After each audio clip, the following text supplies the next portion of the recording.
World Tune TV।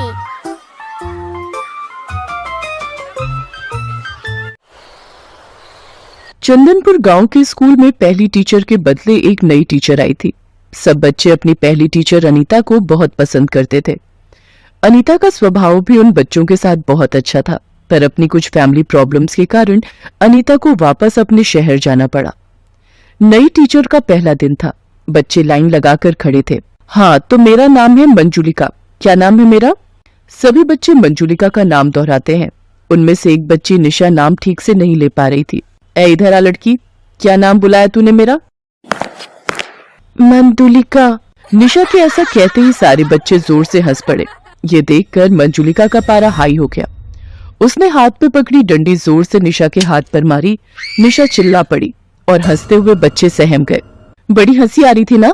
तुम सबको अभी बताती हूँ मैं। मंजुलिका सबको डंडे से बहुत पीटती है। बच्चों का रो रो कर बुरा हाल था।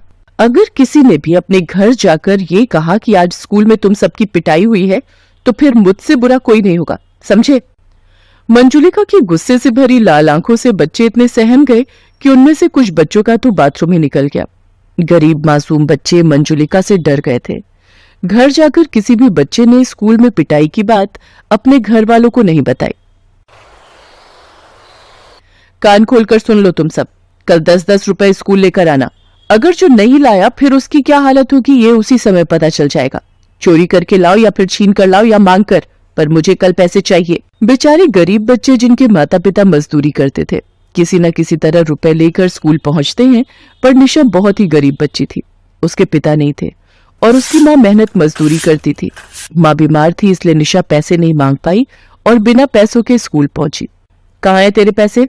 तुझे बोला था ना कि आज पैसे लेकर आने हैं, तो क्यों नहीं लाई? टीचर, मेरी माँ की तबीयत ठीक नहीं है, घर में पैसे नहीं थे, माँ मजदूरी पर नहीं गई। मैंने माँ को बोला था, पर माँ ने कहा कि वो आज नहीं दे सकती, 1-2 दिन बाद दे देंगी।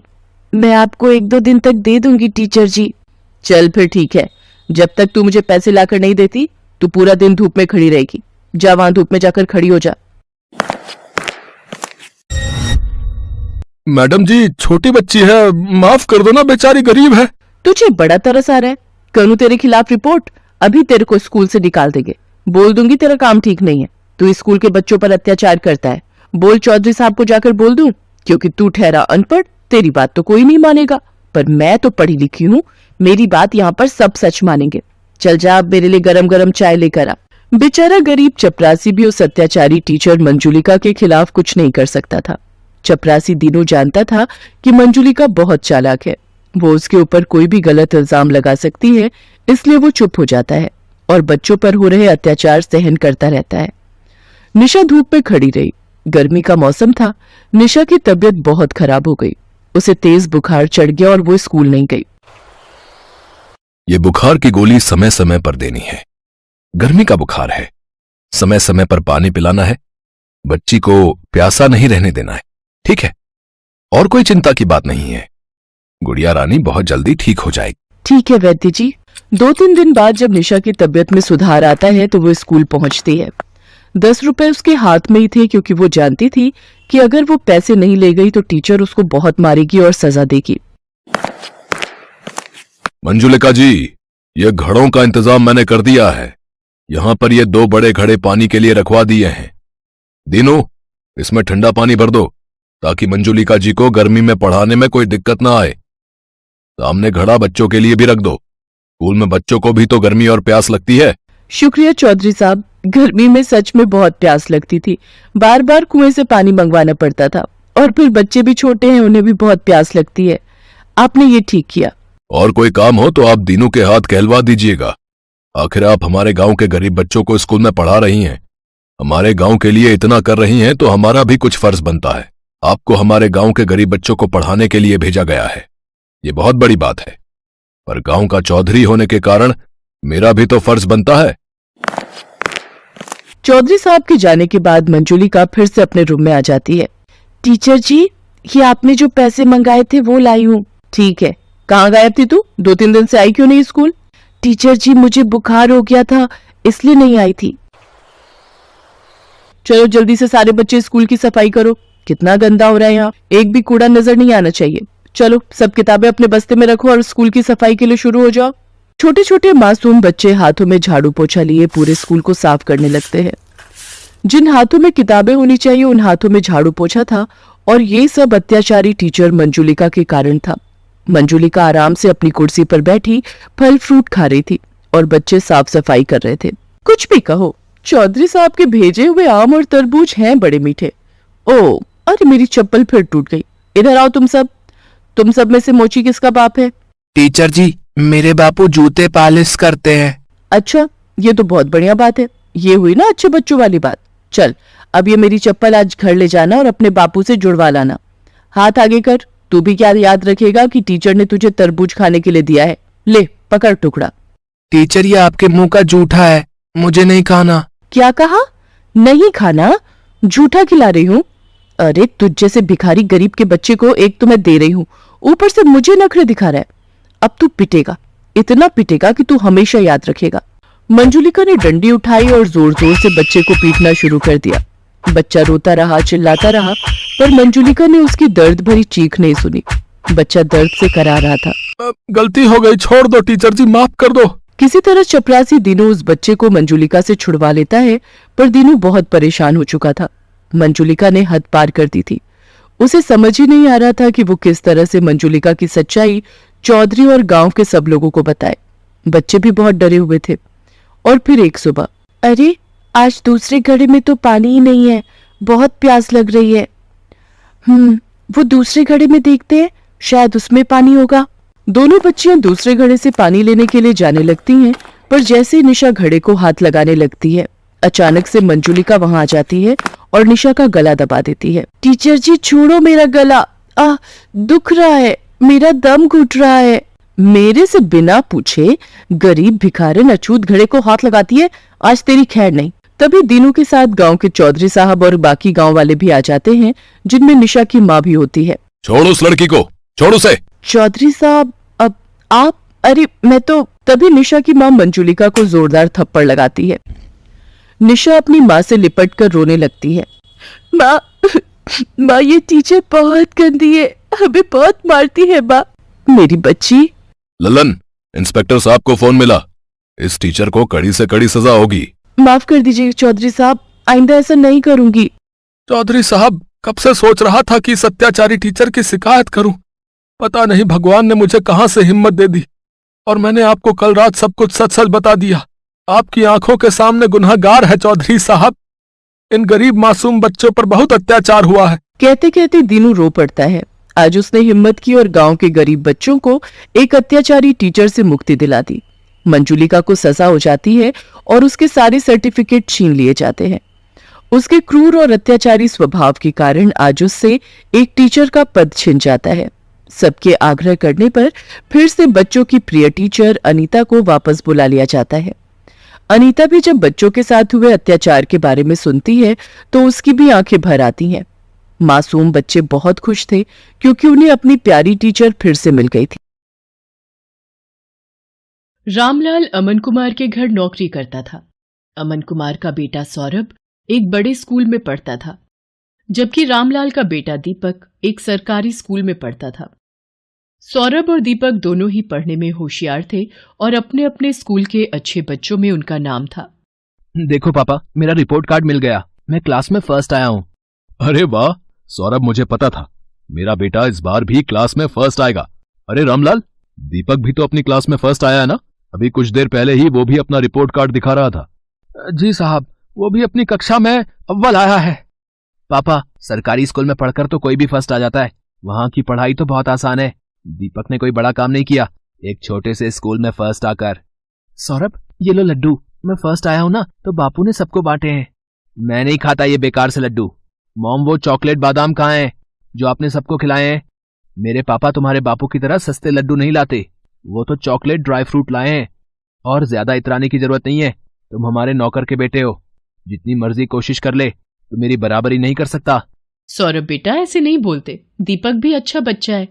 मॉम, मुझे दीपक एक आंख नहीं भाता, मेरे सामने पापा उसकी तारीफ करते रहते हैं, मुझे बिल्कुल अच्छा नहीं लगता। मैं कपिल के घर खेलने जा रहा हूँ। सौरभ को दीपक से नफरत थी। दीपक भी उसकी तरह पढ़ाई में बहुत अच्छा था। ये बात सुनकर सौरभ और गुस्से में आ जाता है। सौरभ कपिल के घर खेलने चला जाता है। क्या हुआ सौरभ, आज तू बड़ा गुस्से में है? मैं दीपक से नफरत करता हूँ।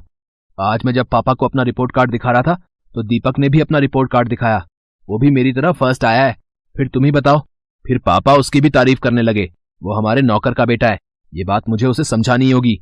अरे तू चिंता क्यों करता है, सब ठीक हो जाएगा। अच्छा सुन, कल दोपहर में सारे दोस्त गेम में पैसे लगा रहे हैं, तू कितने लगाएगा? मेरी तरफ से 200 रुपए लगा दे। अरे तू फिर से अपनी मम्मी के बैंक अकाउंट से 200 रुपए लेगा तो तेरी मम्मी गुस्सा नहीं करेंगी? मेरे पापा बहुत रिच हैं, मेरे पास पैसों की कमी नहीं है।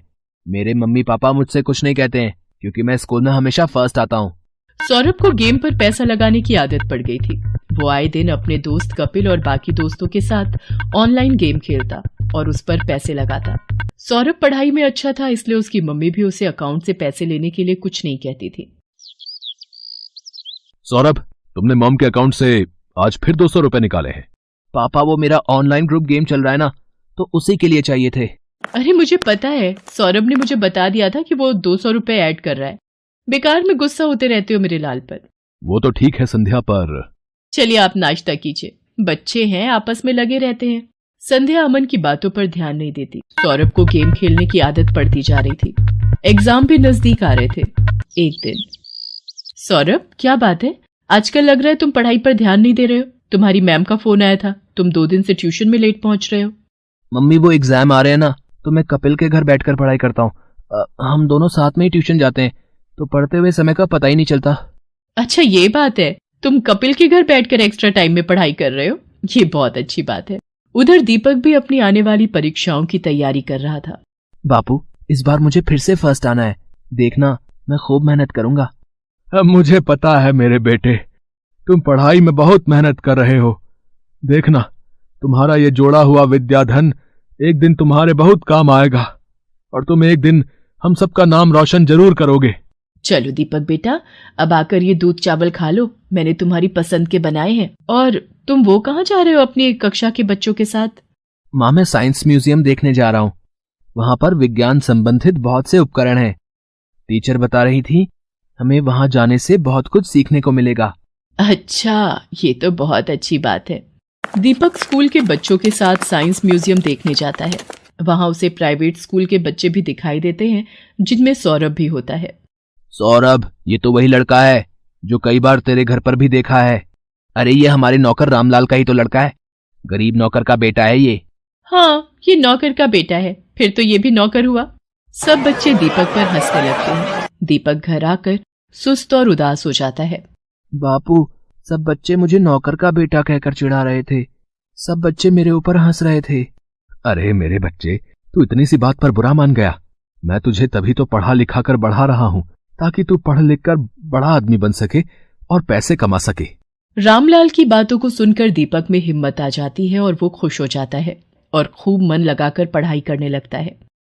अगले दिन दीपक स्कूल जाता है तो उसकी टीचर उसे कक्षा में पूरे साल अच्छा करने के लिए पुरस्कार देती है। दीपक ने पूरे साल बहुत मेहनत करके अव्वल स्थान पाया है, इसलिए दीपक को स्कूल की तरफ से कक्षा में best student of the year का अवार्ड दिया जा रहा है। और मैं जानती हूँ कि फाइनल एग्जाम जो आने वाले हैं, दीपक उसमें भी फर्स्ट क्लास पास होने की पूरी कोशिश में लगा होगा। Thank you ma'am. सब बच्चे तालियां बजाकर दीपक की प्रशंसा करते हैं। घर आकर दीपक अपने बापू और माँ को सारी बात बताता है। अरे वाह, ये तो बहुत सुंदर पुरस्कार है। जीते रहो मेरे बच्चे। बापू, मैं ये पुरस्कार अमन अंकल को दिखाकर उनका आशीर्वाद लेना चाहता हूँ। ठीक है बेटा, चल तू उनका भी आशीर्वाद ले ले। संध्या, तुम्हारे बैंक अकाउंट से 1 लाख रुपए निकल गए और तुम्हें पता तक नहीं। मैं भला इतने पैसे एक साथ कहाँ खर्च करूंगी, मुझे भी कुछ समझ नहीं आ रहा ये सब कैसे हो गया। रुको, मैंने बैंक से सारी डिटेल निकलवाई है, बैंक की तरफ से ही फोन है। अमन बैंक वालों से फोन पर बात करने लगता है। रामलाल और दीपक भी वहीं खड़े थे। हो गया सत्यानाश, और दो लाडले को मोबाइल फोन। तुम्हारे बेटे ने बेवकूफी में 1 लाख रुपए न जाने किसी ऑनलाइन गेम में लगा दिए। अब भुगतो। और है कहाँ ये सौरभ? वो तो अपने दोस्त कपिल के साथ ट्यूशन गया है। मेरे फोन पर सौरभ के ट्यूशन से फोन।